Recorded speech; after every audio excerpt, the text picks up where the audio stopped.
谁做的事？ NVIDIA 发布了 NVFP4， 一套在 Blackwell Tensor Cores 上原生支持的 4-bit 预训练方案。它是什么？本质上是一个改良的 4-bit 微缩浮点格式，加上一整套训练稳定化配方。这次变了什么？块从32缩到16，块尺度改用 E4M3， 并额外加了一个 FP32 的张量级2次尺度。为什么现在要在意？团队把它跑在一个 12B 混合 Mamba Transformer 10T Token 的长期训练上，下游性能几乎追平 FP8。先解释底层思路。什么是 microscaling？ 在 MX 格式里，一块低精度元素共享一个尺度，乘法时再映射回高精度范围。以前的 MXFP4 用32元素块和 U18 幂尺度，动态范围大，但精度受限。NVFP4 的3项核心改动是16元素块、E4M3 存储块尺度，加上 FP32 的张量尺度。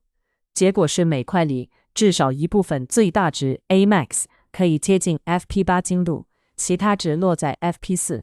再说清楚量化边界，不是所有算子都下到4位，只有线性层的3类 GEMM 会跑 NVFP4、FPROP、DGRAD、WGRAD。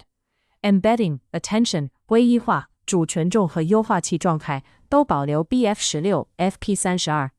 也就是说，4-bit 训练只是覆盖最耗算力的那部分 GEMM， 而不是把整张图都压到4位。这次稳定化配方很关键，论文里的消融表明4项必须并行启用。第一，选择性高精度，把前2个 block 和最后8个 block 的线性层保留 BF16， 实验显示只保留最后4个也能稳定。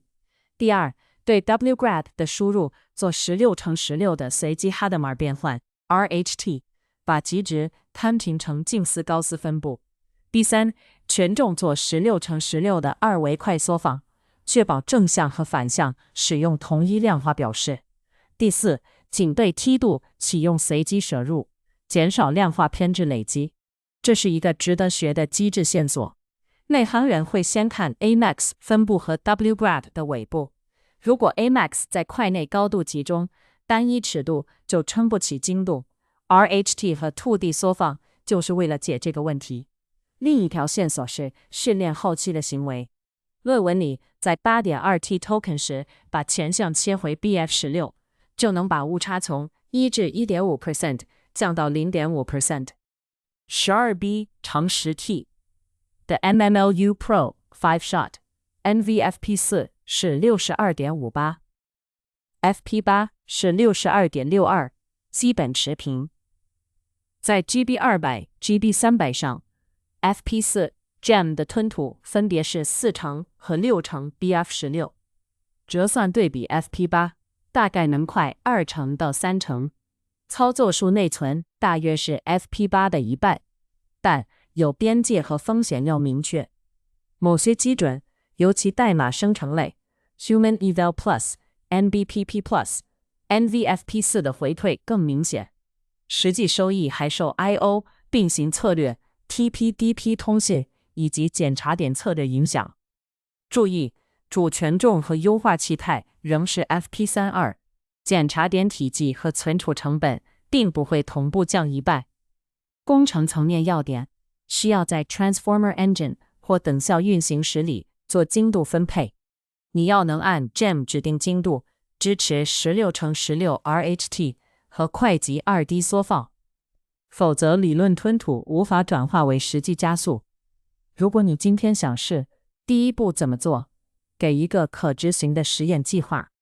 先选 1B 或 8B 级别模型，目标跑到 ET token 做对比实验。